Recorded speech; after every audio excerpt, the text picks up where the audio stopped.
Okay, hello and welcome to our audience joining us from across the globe. I'm Raymond Karam, the Chief Program and Development Officer here at the Arab Gulf States Institute. As we continue our coverage of current events here at AGSI, we also remain engaged in investigating long-term trends that affect societal changes in the Gulf region, and we are pleased to bring you this conversation today around a new publication titled Gulf Women's Lives, Voice, Space, Place, that seeks to further uncover women's social, cultural, and political contributions in the Gulf Arab countries.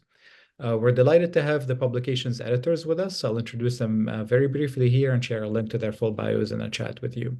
Dr. Shahd Alshammari is an associate professor of literature at the Gulf University for Science and Technology in Kuwait.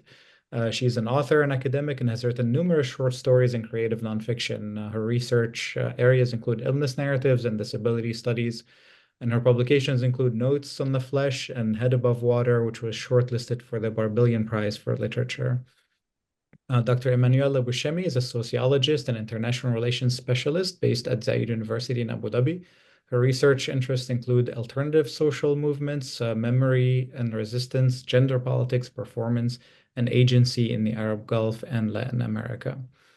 Dr. Ildiko Kaposi is a faculty member at Budapest Business School, Communication and Media, and an adjunct at the University of Chester, and an honorary visiting research fellow at the Gulf University for Science and Technology. She is a social scientist whose work focuses on issues of democracy from the perspective of media and communication. Moderating the session is my colleague Kristin Diwan, Senior Resident Scholar at AGSIW. Her current projects concern generational change, nationalism, and the evolution of Islamism in the countries of the Gulf Cooperation Council. Her analysis of Gulf affairs has appeared in many publications, among them Foreign Affairs, Financial Times, and the Washington Post. And with that, Kristin, over to you. Great. Thank you so much, Raymond. I've really been looking forward to this session that we're having today, this conversation that we're having. It's been a real pleasure to engage with this book, Gulf Women's Lives, Voice, Space, Place. And we have with us the three editors of the volume today. I came in contact with this book some time ago when they introduced it to me. And I just found it really moving and really shifted the way I think about things, actually. And it's nice to have a book, I think, that really does that. I think they say in the book that it's a way of sort of trying to add corrective depth and nuance to official narratives. And I think, especially for me as I am a social scientist working here from Washington, D.C., we definitely fall kind of into our tropes and our methods, which are, very important, obviously, for the way that we approach our subject. But of course, that puts you at this position of real distance from people. And definitely being political scientists, we tend to look at things from positions of power. And so we tend to focus on, those who have power and really kind of forefront those voices.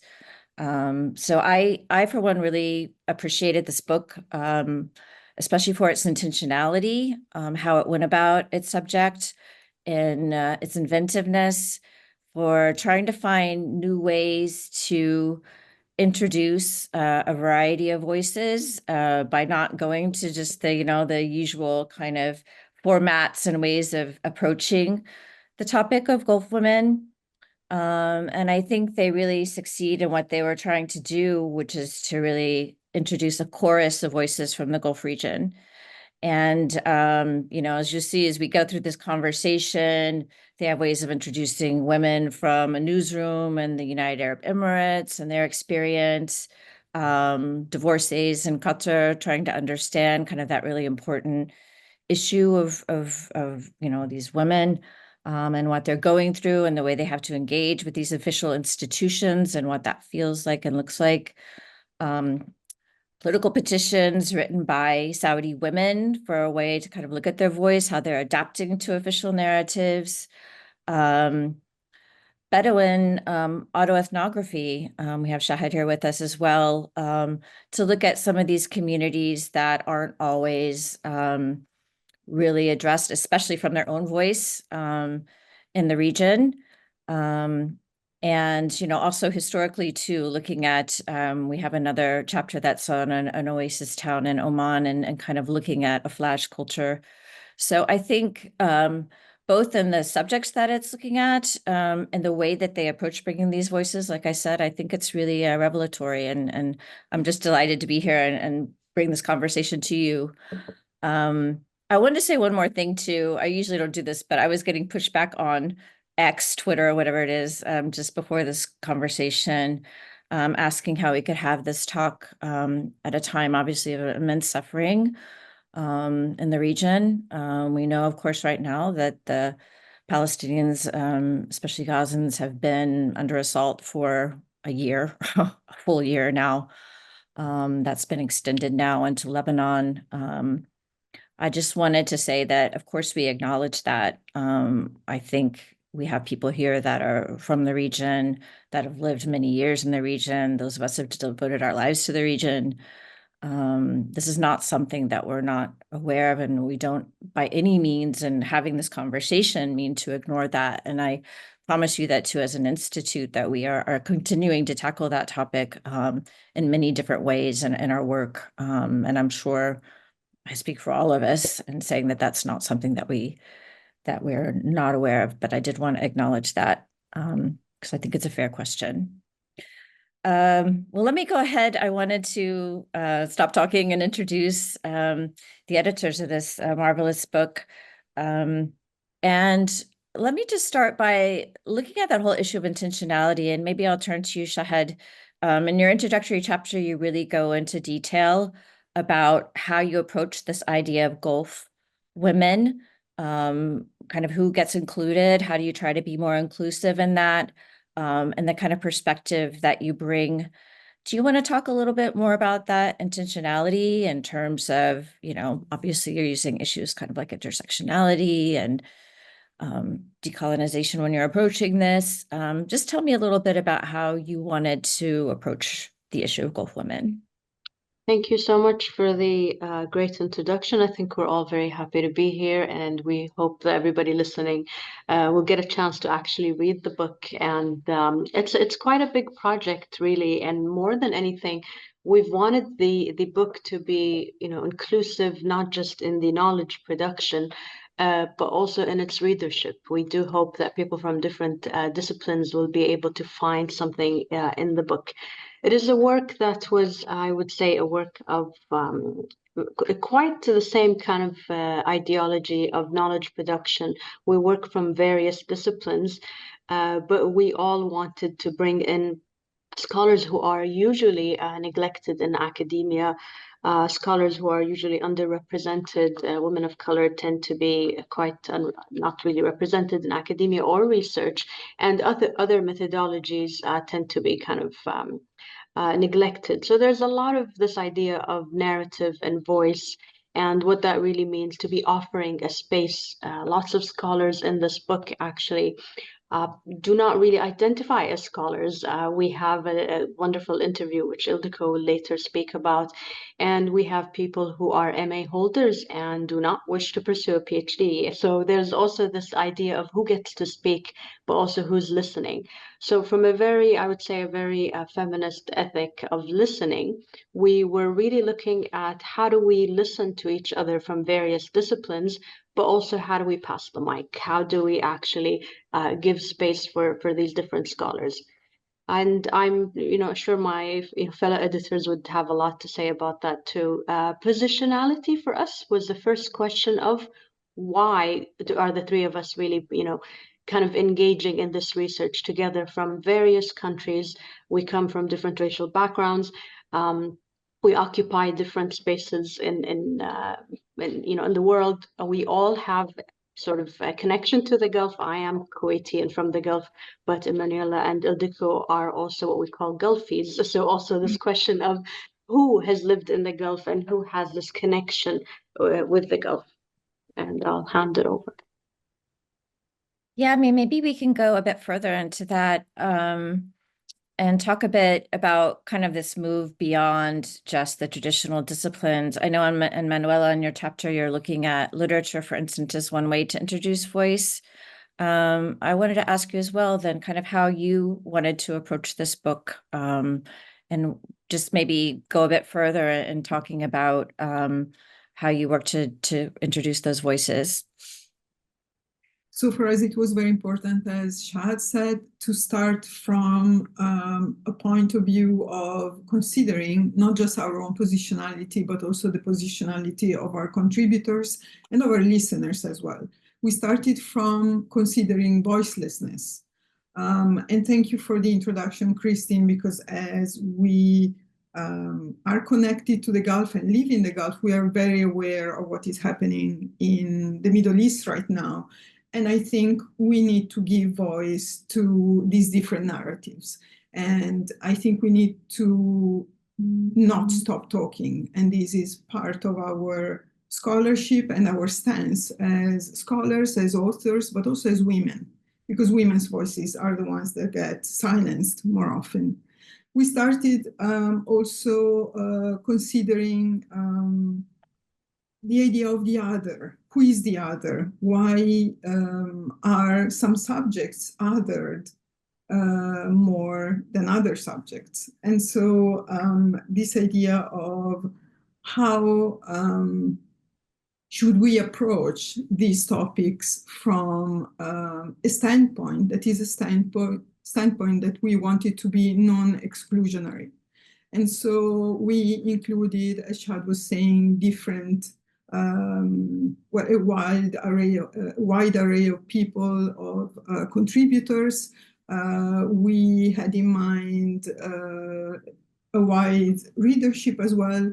And we also try to employ scholarship and theories that are not normally, traditionally associated with the Middle East. For instance, in my chapter, but there are also other contributors doing this. In my chapter, I employed theories from Latin America and theories of decoloniality. So not looking at the Gulf countries as colonies, but looking at how the colonial gaze, which is what Edward Said called Orientalism, has affected the way the world has seen and still sees this area of the world, in this part of the world. Thank you. And Ildiko, I wanted to turn to you because I think I was very fascinated too by another way of introducing women's voices and introducing these two amazing women, the Hanai sisters, that are trying to provide a platform for more women's voices, and that you did this actually through an interview, which again, in kind of in academic type settings, we don't usually see this. It's a method that I actually turned to myself. We run a blog here at the Arab Gulf States Institute called Millennial Gulf. And when I was trying to get a lot of voices from the region, I kind of wrestled with that, like, how do I do this, write about them, analysis? And finally I said, well, maybe we should just do interviews. And I do think it can be a very useful way of very directly capturing a voice. So maybe tell me a bit about that and also how you came to be involved in this book. I know one of the things they're trying to do is Shahd kind of alluded to is to expand the idea of who are Gulf women. I understand you've been living in the Gulf for a very long time, so maybe you can comment on that and sort of your own position coming to the Gulf and coming to this project. Oh, thank you. These are wonderful questions as well. I was a little bit of the odd one out, I would say, in a little trio of editors, because I do not have a background in feminist theory or theorizing. So I was trying to learn a lot from my partners, and this created a really great sort of internal dialogue as well. Me asking the kind of questions you can ask sort of privately, ask of friends and collaborators, and then we would have lovely discussions along the way. This long-term involvement with the Gulf, yes, I did live there for almost a decade and a half, working there. And I really enjoyed it. It was quite an experience. But we thought this important to stress this aspect of the contributors and the editors, because we do see a very long history of usually Europeans, maybe French, British, Americans, I'm sorry to say, coming in, taking a quick look at the Gulf, and then laying down the chapter and verse according to, I mean, all the strategic, political, financial resources. I mean, that's from that angle, which, Kristin, you say you are also engaged in. But we do love political science and scientists, very, very important. But we did want to add this sort of other perspective as well. And you're absolutely right that interviews in our line of work are the raw data that we produce. They do not, as a rule, get published in a chapter. So we also had great conversations about this. Can this be done? Do we want to do this? Should we do this? And then in the end, we decided to really take our idea of the own voice concept sort of almost to the extremes. And I was lucky because in our conversation in the interview, I was talking to someone who I was really just there as a prompt, and it wasn't necessary to keep pushing and trying to extract the information. Miss Sharifa was wonderful. She would just go on and explain all sorts of things. So that was my sort of the story behind my unorthodox contribution. And on a perhaps more personal note, I think it's worth also mentioning that I was part of this because I just really like working with both my co-editors. We've done it before, and there is this fantastic supportive, which Gulf Studies really, the people working in Gulf Studies have always been like this from the start. I'm not sure why. Perhaps we got lucky with the founding people, but there was always this ethos of supporting each other, helping each other. And this is, I think, what we also managed to carry on in editing this book. I'm so glad you mentioned that. And I will take the opportunity to say that I myself coming into the Gulf, and when I started looking at the Gulf, there weren't very many people actually doing research on the Gulf. Other regions of the Middle East were more popular. And I really looked to some of the original women who had done fantastic work. Marianne Tetro, you may know from Kuwait, Jill Crystal, who did some pivotal work, understanding, Gwen O'Krolik. Just thought I'd take an opportunity to mention them because these were some pivotal women. And just like you, I found them extraordinarily generous and you know, when I reached out to them, so I'm glad for that community. So I want to engage our audience a little bit and just tell you, please, we do want to bring you into the conversation. We have the Q&A below. If you could want to go ahead and start to put in your questions, I would welcome that. So please come to the table and we'll be sure to integrate your questions and your thoughts, even if you just want to share something and share an experience.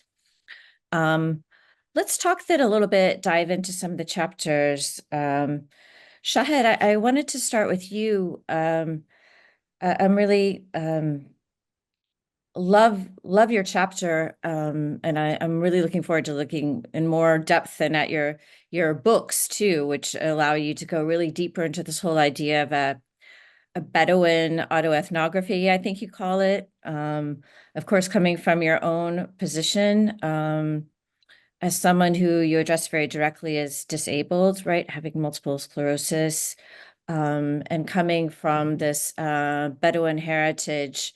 And then you draw, I think it's really lovely, on this whole concept of Sawalif, which exists in Bedouin culture, to do a very non-traditional kind of narrative, to talk about your own experience in a way that is personal, but it also tells us a lot, I think, actually about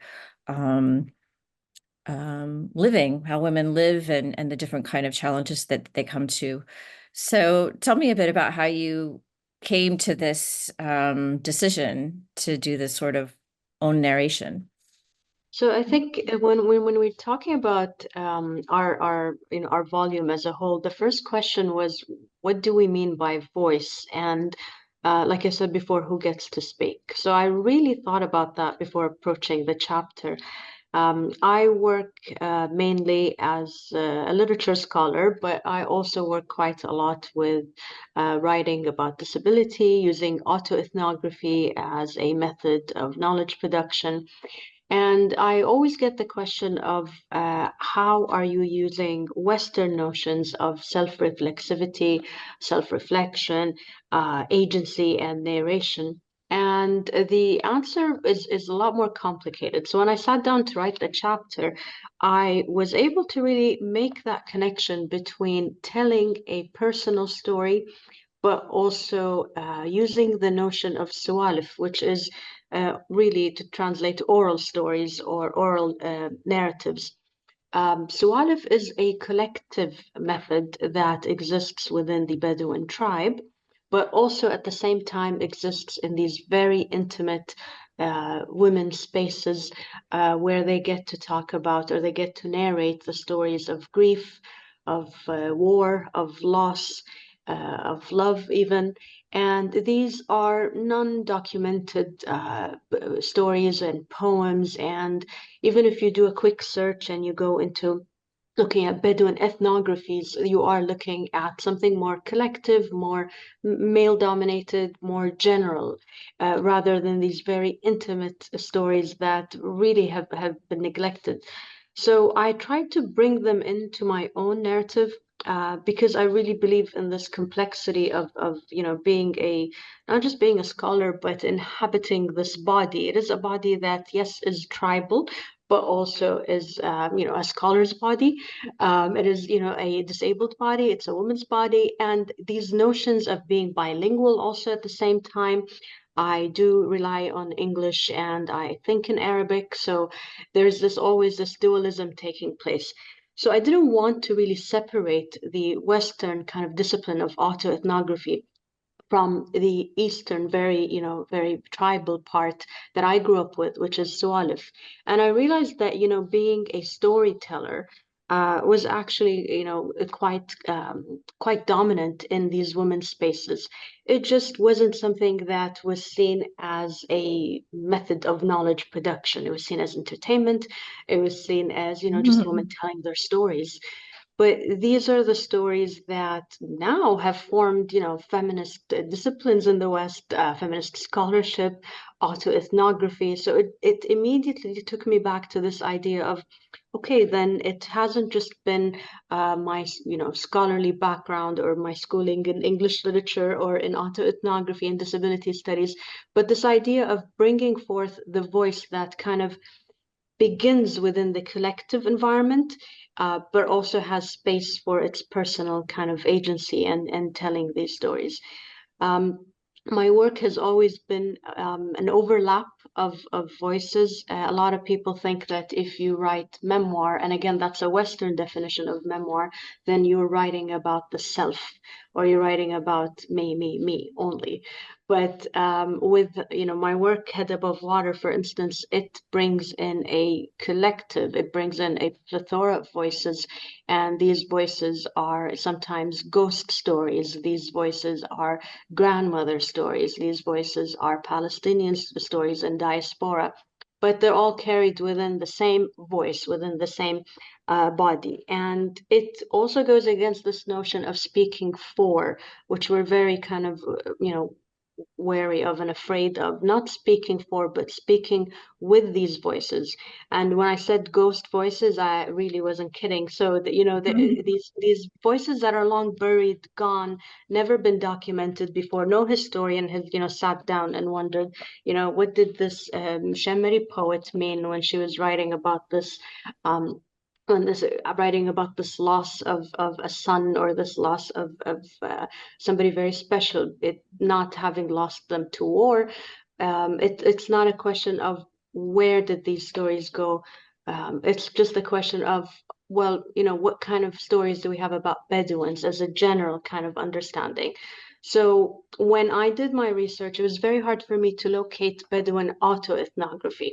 especially coming from a woman's voice. And that's why I was very kind of keen on making sure that the book did have that that method, but also, you know, being careful to say this is just one Bedouin autoethnography. I hope to see more in the future. And that's what the chapter really does. It just begins this conversation that is long overdue and says, these stories are there, and it's not just using autoethnography as a Western method, but allowing for this overlap, allowing for this connection between the tribe and the personal, between Western notions of self-narration and the Eastern notion of the storyteller. Well, maybe tell us a bit. I love that idea of the kind of ghost narratives, and even in this chapter, you kind of introduce that where you're narrating your own story, but then you're bringing in the voice of your aunts and everything, which I think you put in like Quotations, yeah. quotations, italic kind of writing and stuff to bring them in, which I can just hear it in your voice. You know, I think we all hear those voices too, which are in some ways judging, or their voice speaking out of concern. But it does give you an idea about, you know, what it is like, as you said, to be an embodied person, a disabled person, working within this tribal Bedouin environment. Do you want to tell us just a little bit more in a personal way, a bit about that narrative? I mean, what it was Yeah, like, what the absolutely. expectations were. You could even read if you want. I didn't ask you to bring an excerpt, but tell No, I us a think little bit. So, you know, I've always been questioned with, why do you choose to write in English as a Kuwaiti woman, or Mhm. why do you choose to use autoethnography rather than ethnography? As why don't you just go hop over to, you know, being a social scientist and use these methods that are more rigorous, and they're not personal, they're not intimate. But I'm quite kind of committed to this idea of listening to one's experiences within a certain culture, and, you know, using these experiences as knowledge production, not just for the self, but for everyone else. So all of the stories, all of these voices around me, being asked, you know, why do you use English instead of Arabic? Why do you use a cane sometimes, but sometimes you don't? Why are you okay with claiming the word disabled rather than just saying scholar? So it wasn't just growing up with aunts who would ask that, but also academics who would ask these questions. Again, bringing in this very interesting notion of the voices are constantly overlapping. When we talk about stigma, when we talk about silence, you know, it's really almost the same. So somebody coming from a tribal Bedouin background was also saying, why are you talking about disability quite openly? Or why are you, you know, fine and, you know, happy to be, you know, going to a mall with a cane, although you're, you know, a woman, and it doesn't look good. And then on the other hand, having academics ask, why are you using autoethnography and talking about a very personal, like you said, Kristin, very personal family and kinship that shouldn't be available for the general public? So constantly being questioned, constantly being stigmatized for just existing and wanting to create meaning, not just for my personal life, but also for others, for generations of women. As an undergraduate studying, I couldn't find anything ever about Kuwaiti women or Arab women who kind of resembled being both tribal and also educated and having this kind of openness that we just didn't see it. So I think that's my personal trajectory, trying to create the space both for myself and for others. And that's what the chapter does. And all my work really continues to do that. The question of stigma and the question of speech. How do we deal with stigma? I've dealt with it really by actually, you know, using this voice, the writer's voice, a creative voice. I reflect critically on what it means to be stigmatized, what it means to be kind of, you know, judged for using certain methodologies in academia, but also what does it mean to carry this kind of label of what does it mean to be a Bedouin woman today? And these are just a lot of labels that we don't see attached to you know, other nationalities or other people. So that all comes up in my writing. Well, thank you. One other way to introduce voices, I guess, and Emanuela, I'll turn to you, is to look through literature and to see, how women writers especially have introduced these different topics and approached them. And I think, your work, where in your chapter, you're really looking at the work of Shahd Alshammari, of course, Celestial Bodies, Shahad's work as well, Head Above Water, and Leila Johani's Days of Ignorance. I think it allows you to introduce, or allows them to introduce, and for you to think about a number of other characters and issues dealing with race and class and a lot of these other differentials of power, of course, because some of these authors are looking at issues of slavery and race. I mean, Gulf Black individuals come into the story. So just tell me a little bit about how you look to engage those authors and their work, and what this brings to this whole idea of voice within the Gulf women's lives. So first of all, I wanted to look at literature, which is something that usually social scientists don't do. So literary works and literary critique, and look at that to analyze and investigate Khaliji culture. So I have been doing this for a while. I love literature, and I think there is something about Khaliji literature that goes beyond literature. So when Shahd was talking about one of our first questions or research questions for the book, who gets to speak, we also asked ourselves, who does not get to speak? And my idea for the chapter was, to whom are Gulf women authors giving a voice to? Mm-hmm. And so I uncovered in these 3 different books stories that these authors were really wanted to unveil. So, for instance, stories and histories and the past, difficult past of slavery and slave trade in the Gulf and in the wider region, or the idea that, for instance, Leila Johani analyzes the idea of race and how race is strongly felt in the Gulf. But also parallel to this, there is an exploration of religious radicalization.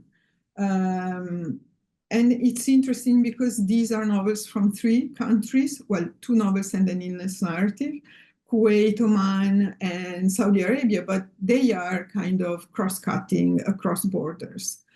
And not only whose voices are these women choosing to unveil, but also whose bodies are we looking into? Because one of the main themes of the book is also bodies and embodiment and embodied politics in a way, because through the body, we also do politics, and we also do resistance. And these women describe resistance and alternative narratives, but also alternative practices.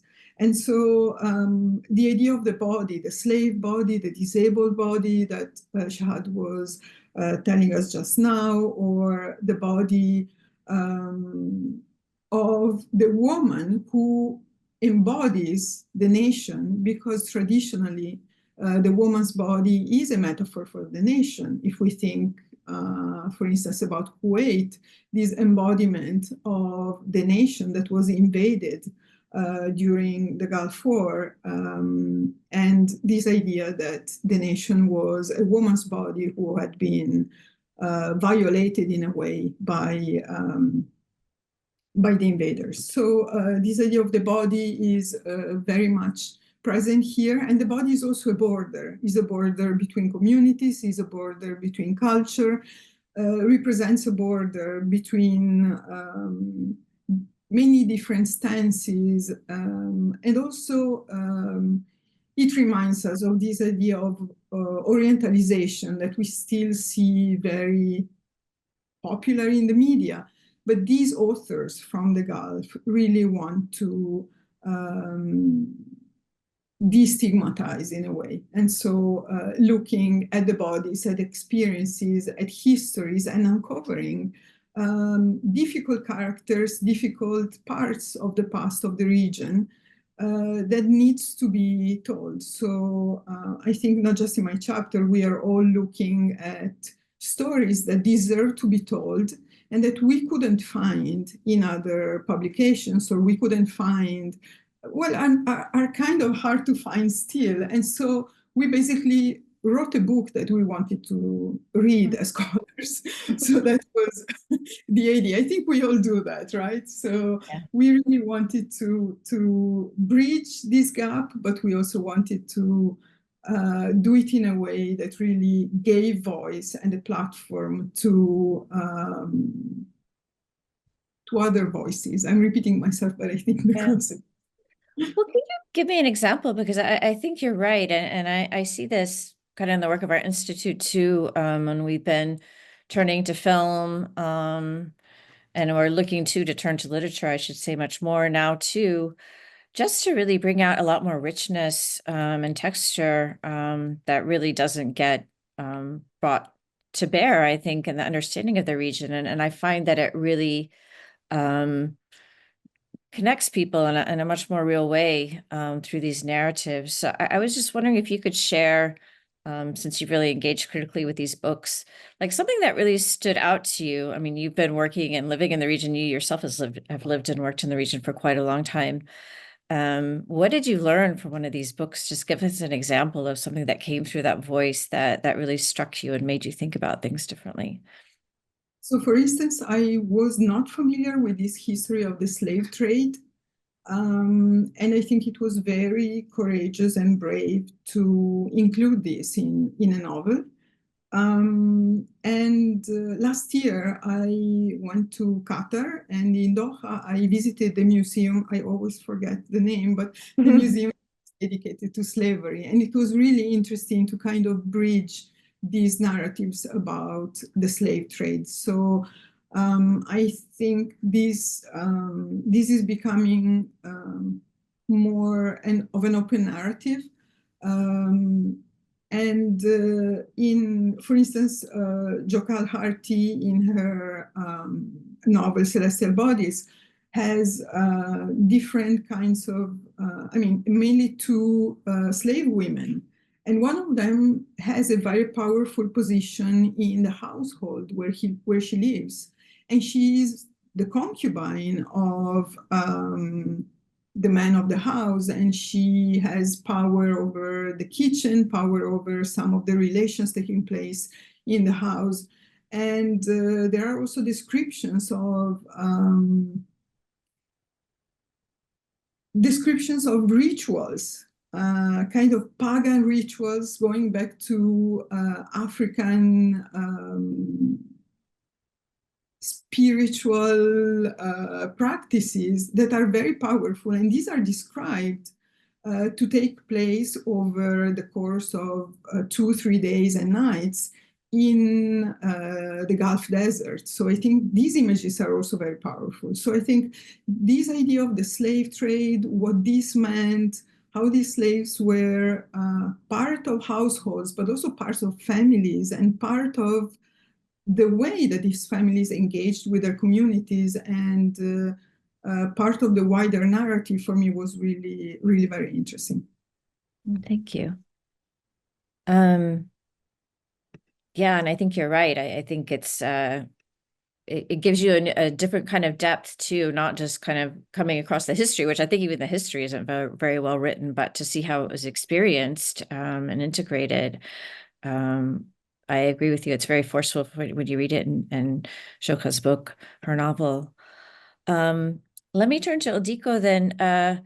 I love your interview too, and I think Emanuela was just talking about the whole idea of embodiment, but also embodiment that goes across borders. And this is something that does come across very strongly in the book too, is its openness. It's not, they're looking at the nation in a very different way. And of course, when we look to the Gulf, it's somewhere of experience where people are coming into the region, but also Gulfies have this very long now history of international engagement too. And I think your chapter, which is this interview, well, you're talking about Manara and Sharif Al-Hanai, who established this book, this movement. You can talk about it, about Sikka. We work with these ladies too, so of course I was delighted to see them really highlighted here. This international magazine, which is really trying to give a voice internationally too. So why did you choose to speak with them, and just tell us what you were hoping to bring by bringing their voice to the table? Because it's a very, we're going from like Jogal Harthi's, which is really looking deep at history, to a very, very current interest right now. Well, I am sort of simple media / communications scholar. And so any sort of insight into the background operations and workings of, they call it, the magazine was the main focus of my interest. But of course, they are a media company, which is they keep calling Sikka. And I was really interested in not so much the mission and why they are doing it, because that is it's really important. But I figured, okay, let's try to go beyond.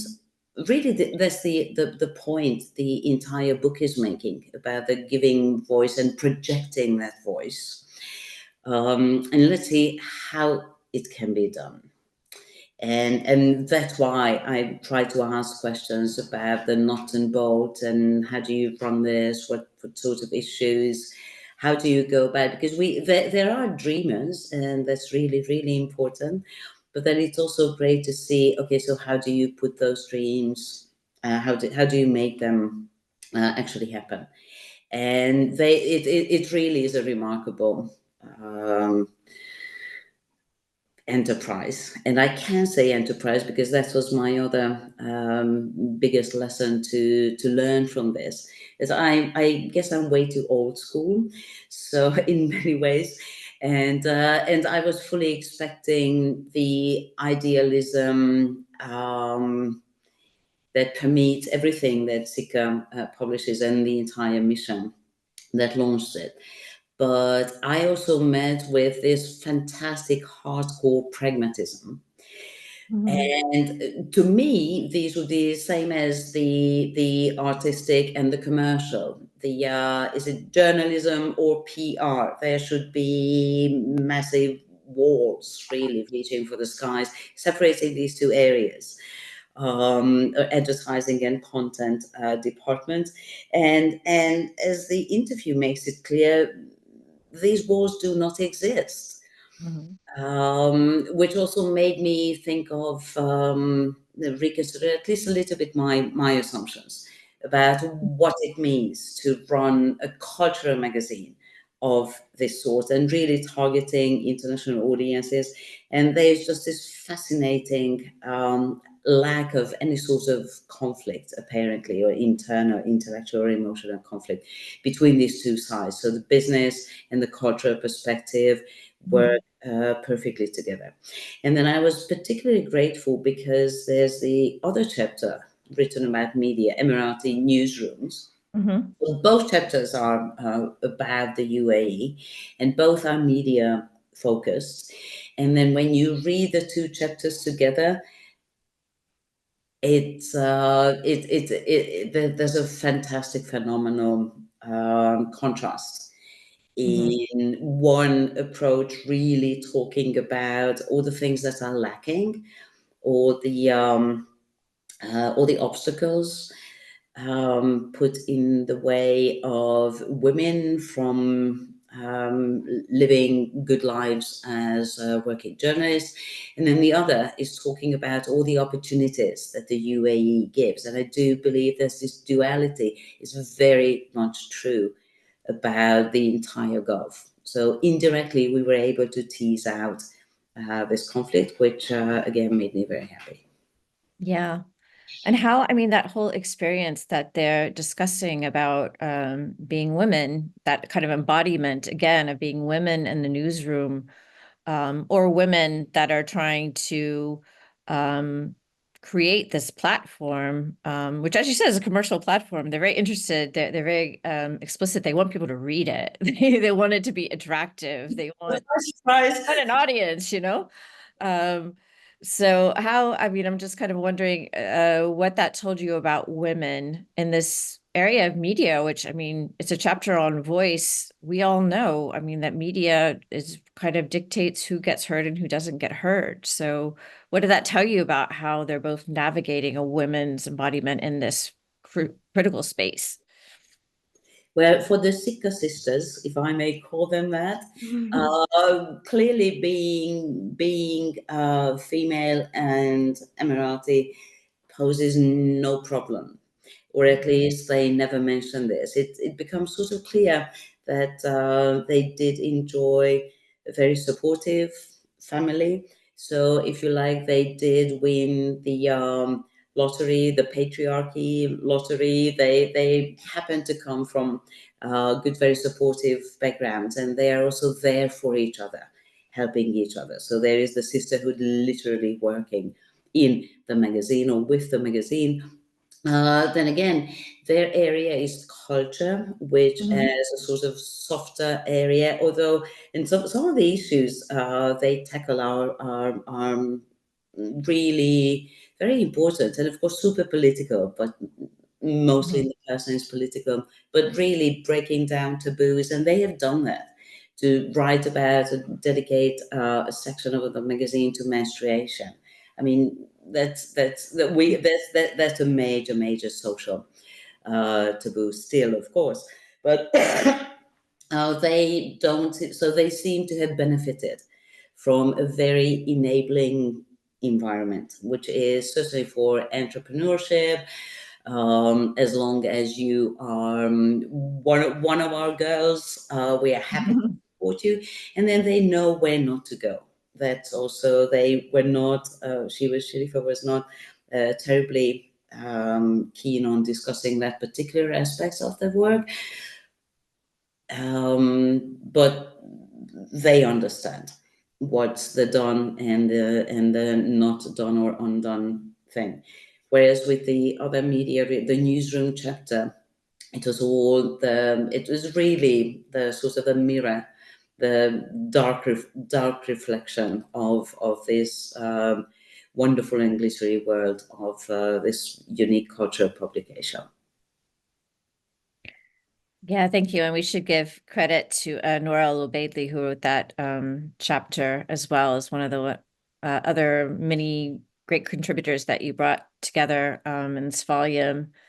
I want to bring in our audience a bit, and please do bring your questions. I know that we have many participants here, so please, if you just want to give your experience or ask a question. Let's start with Philippe Thalman, because it also brings us right to the next section of the book too. He says, it's great to hear from you, and he's curious to hear about how you thought about space in your collective volume. Is this a theme that emerged from the authors, or do you think that Gulf ethnographies are more likely to bring an approach focusing on space? So I don't know, Shahd, do you want to tackle that one, or? Yeah. So the title itself, initially we started just thinking about voice, but then when we started through long discussions, we ended up thinking about space and then finally place. So when we're talking about voice, it's one thing to have a voice, but then not have the space to use it.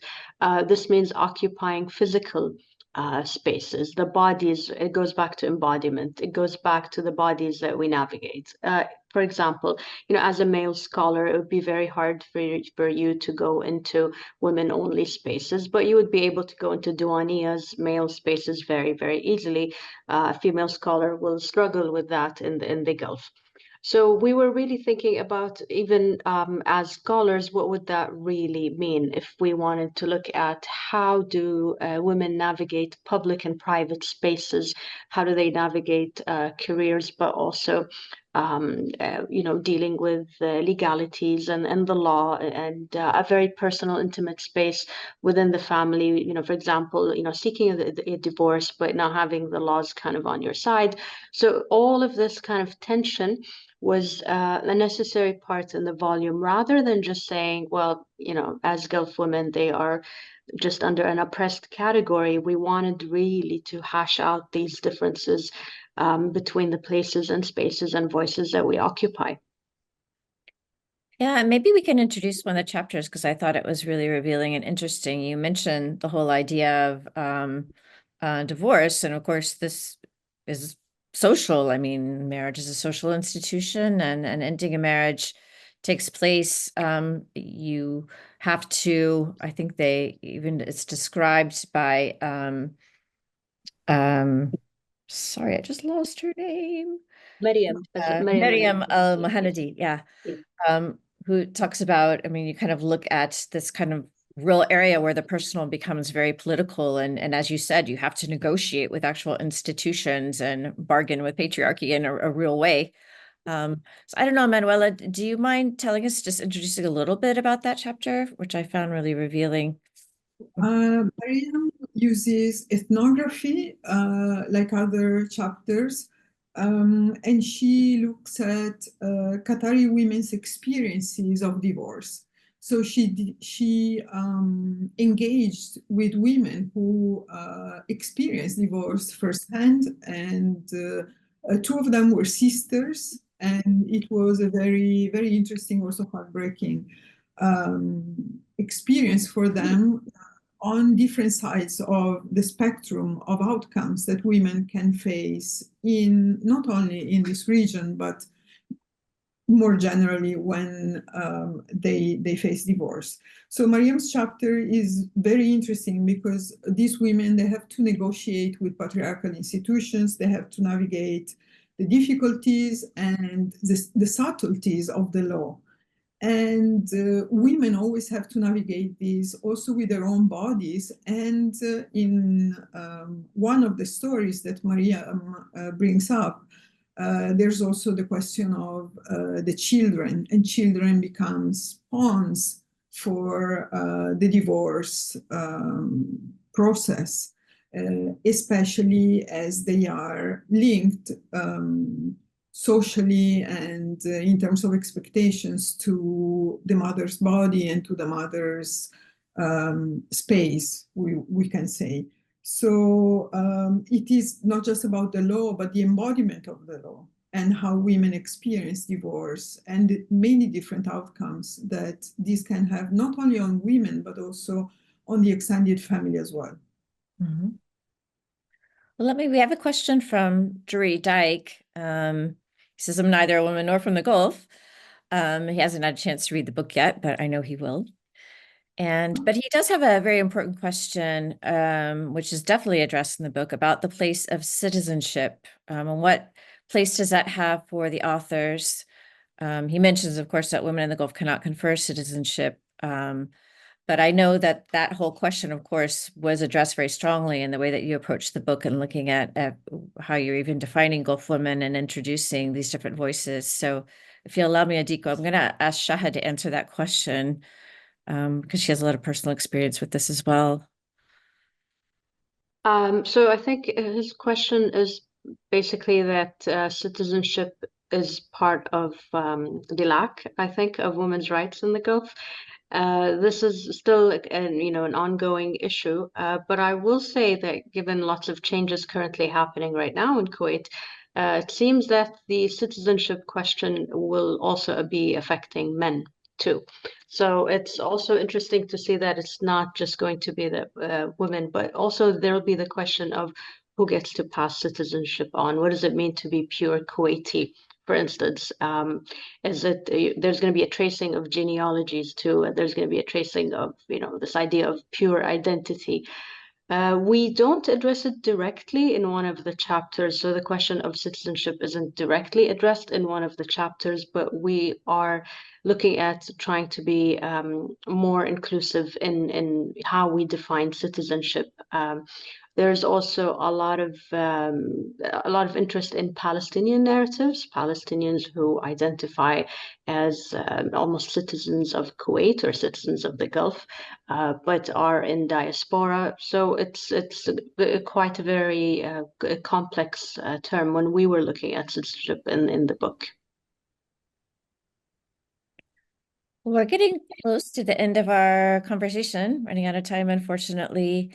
I thought I would turn to each of you and just tell me something then that you found really compelling in the book or compelling in your experience and introducing these different voices that you want to share. I'll start with you, Ildiko. You said that you were kind of the third person who came sort of through friendship and through a love of professional engagement with these ladies. What did you bring out of this experience of working on this book? And what do you want to contribute to other people who read it? It's, to me, one of the happiest, I shouldn't say it came as a surprise, but you never know. This book really started with an open call. And so we didn't have much control, at least initially, over the stories, the ideas, the papers, the chapters we were going to get. And I was really happy to see how it actually came together. There's a certain logic, which we do explain in the introduction. Yes, the way we managed to put the pieces together, the puzzle pieces, it may not be perfect, but just this sense of being able to put out a more or less coherent story, and coherent not just because there's a front cover and the back cover, but really there is a story there. So even if somebody doesn't read all the chapters, we had to, because we are the editors, but it doesn't always happen. But I do think that they can walk away from this with a clearer, better, somehow coming together picture from a different angle, as you said, Kristin, in the beginning, about what it means to be a woman living in the Gulf. Mm-hmm. And that's a very rewarding experience. And Emanuela, how about you? I know that you've I've seen you involved in a number of other edited volumes as well. So you're long experienced in editing and trying to bring together and curate sort of different voices. What did you bring out of this experience? So I think a very important experience for me was looking into communities while also building a community. So the book was a great experience for myself personally, because I managed to be part of something bigger. And I think the book was this for us. We started out during the pandemic. We started out with some kind of frustration because we couldn't find something that we really wanted to read and really would speak to our own research. And we ended up building a community, not just between the three of us, but with other contributors. 2.5 weeks ago, we had the book launch at New York University Abu Dhabi, and we were there with Noura Lobeidli. And then the week before, another of the contributors, Alice Konigstetter, passed through Abu Dhabi, and we had a call all together. And I mean, I think we, in a way, we have been building this kind of community that goes beyond academia. And we have been doing this while also looking at communities in the book. There is a part of Shahd's book that talks about alternative communities of belonging. Mm-hmm. And I think this is a very powerful image that really ties in a lot of the chapters, and also I think represents well our experience and sometimes our relationship with the Gulf as well. Shahd, I'll give you the last word. Yeah, I was going to introduce, for some reason, I was coming back to the idea that you not only about these communities, but also about your experience of being an auntie too, and how those kind of became an alternate identity. but please, I see you're holding the book, so. Yeah. So the cover of the book, I wanted to just give a shout out. The cover of the book is by Kuwaiti artist Thuraya Al-Buscemi, and it's a really kind of beautiful artwork. You can, I'm sure, look it up if you just Google the book image. And we were quite lucky to be allowed to use the artwork. And you know, she was like an auntie figure in the fact that she allowed me into her home and said, "Please welcome. What is this book all about?" And you know, she doesn't speak academia, doesn't speak the language that I was talking about. But for her, she wanted to kind of extend this legacy of voice through a publication. And she was more than happy to sign off on allowing that. And for me, I was quite thrilled to be able to meet someone who I looked up to for all these years, and the book allowed me to be able to do that. And of course, I agree with my co-editors. We've met such wonderful people. The publisher at Exeter Press was quite excited and welcoming, but also it initially came from I think a feminist ethics of listening.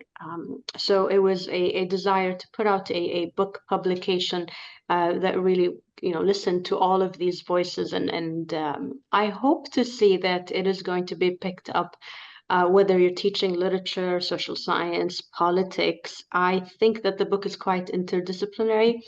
And even when, libraries were trying to categorize it under which shelf, my first reaction was, yes, it is about the Gulf, but it is also about a lot of other stories and a lot of other, it is for lots of different disciplines for students, scholars alike. And I hope to see more of research that is inclusive. I would like to see conferences on the Gulf that are more inclusive. I would like to see panels that, make sure that people from the Gulf are speaking about the Gulf. And I'd like to see different women's voices too. Disability is still really one of those topics that is when we're still talking about women in the Gulf, but we're not talking about disability in the Gulf, or what does that really mean? So it's my hope that this book will kind of spark that interest. Well, you're here. I'm glad to have played a small part in hosting all of you. Again, I want to remind everybody here that we have the book Gulf Women's Lives is available. In the chat, you have a link, I think, that will give you a discount, a sizable discount on buying the volume. I encourage you all to buy it. I know that I'll be talking it up in the different conferences that I go to, MESA and International Studies Association, because I think you're right, it would be a great volume to bring into multiple different classrooms. And I'll end, I have to say a word about Thuraya Al-Buscemi. I'm so delighted that you brought her up too. When I was first a young scholar in Kuwait, I think I was invited at the time she was trying to open up a women's Diwania, which tells you very much about spaces and trying to open up a separate space. And I actually have some images that she gave me from some of her artwork hanging in my office. So that's delightful to have her brought into the conversation as well. So thank you for taking the time to be with us. Thank you to our guests for joining us, and please go read the book and learn more about Gulf Women's Lives. Thank you.